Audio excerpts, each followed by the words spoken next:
Hello, we're going to look at linear equations and why these form a straight line. Why does this 3 give you the gradient, how much it rises over run, and why does this number, -6, tell you where it cuts the y-axis or the y-intercept? The thing we've got to look at is a table of values. When you look at x equals 0, so if we substitute in x equals 0, which we know the coordinate of the y-intercept is x equals 0, I mean, how many lots of 3 do you have? You've got 0 lots of 3. And that just leaves you there with the value of -6. Hence, this is the reason why this is the y-intercept. Because you have none of these groups of 3, just leaves you with this number here. And also, well, that's when the x value is. You've got no groups of 3 here. Now, when we move across to x equals 1, if you think about that in terms of group of, you're going to put in a group of 3. It's 3 times 1. So what's going to happen there is it's actually going to add an extra 3 in because this is 3x, it's positive 3. So it'll make it 3 minus 6 equals -3. Now you can see the difference here. We've gone up x equals 1 and it's gone up 3 because every time when I increase x by another 1, so if I make this 2, it's going to give me another group of 3 because it's really a multiplication. If you think about it, it's 3 times 2 in this case. So that would be 6. 6 minus 6 is 0. If I put another lot of 3 in there, so that would be over here. The coordinate, we can see we're going up by 1 every time, up by 3, across by 1. If I add another group of x in, so I increase x by, a whole another what, obviously it's going to increase it by another group of 3, because it's like another group of 3. So that is going to make it 3. So if you think about it, every time when we keep on increasing x by a whole value, it's going to increase it by 3 every time. So you'll notice that will be that one will be 6, this one will be 9. So if you think about it, well, let's just look at the actual graph. So obviously, when we move x by 1, y obviously goes up by 3. We can see that each time on the relationship here.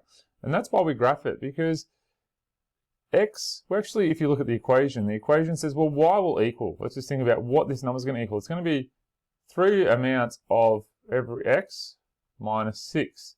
So if you're increasing this x by 1, it's adding another group of 3 in. If you increase x by 2, it's going to add 6 in. I mean, even if you look at like a half of a jump, it's going to go up 1.5, right? Because half of 3 is 1.5. So if you just look at halfway between 2 and 3, which would be 2.5, that will go up, if we look at where that crosses, 1.5. Obviously this being 1 here, and halfway between 1 and 2, here is 1.5. So this is why a linear equation. This is the gradient. I mean, this gives you the gradient because what happens is we define the gradient as rise over run. And it doesn't matter what numbers, you just need to choose 2 points to calculate that. And what you'll find is that we just simplify that as best as we can. So obviously this one is rising 3, running 1. But if you go for a bit longer, let's rise at 6 over 2. It runs over 2 because you can see that, from this point to this point, we've risen 6. It's gone over 2. I mean, 6 over 2 is the same thing as 3 over 1. Also, if we just look at a half, so we go up 1.5 over a half, well, 1.5 over 0.5 is the same thing as 3. So all these have the same value. It really just shows about how if we're moving across in the x, how much of that is going to move up in the y, which is shown by the gradient because it's actually a multiplication of that. With our y-intercept, don't forget why that shows our y-intercept is because you've got no groups of this. Okay, if you've got no groups of that, it just shows you where you're at. Okay, and then the gradient will show you, well, how much, is one of these across increasing by, and it adds another group of 3. So you can almost see it like a multiplication table and how that works. Hopefully that gives you a bit more of an in-depth understanding of why this is the gradient and why this is the y-intercept. So really it's important to understand why it works rather than just knowing how to graph them, about why this actually works. And if you come back to your table of values, I think it makes a bit of sense how you can connect with it. Love to see your comments below.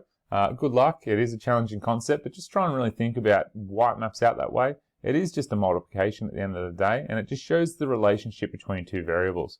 It shows as we increase x, what happens to y? And that's all we're showing. So it's just showing the relationship between those two.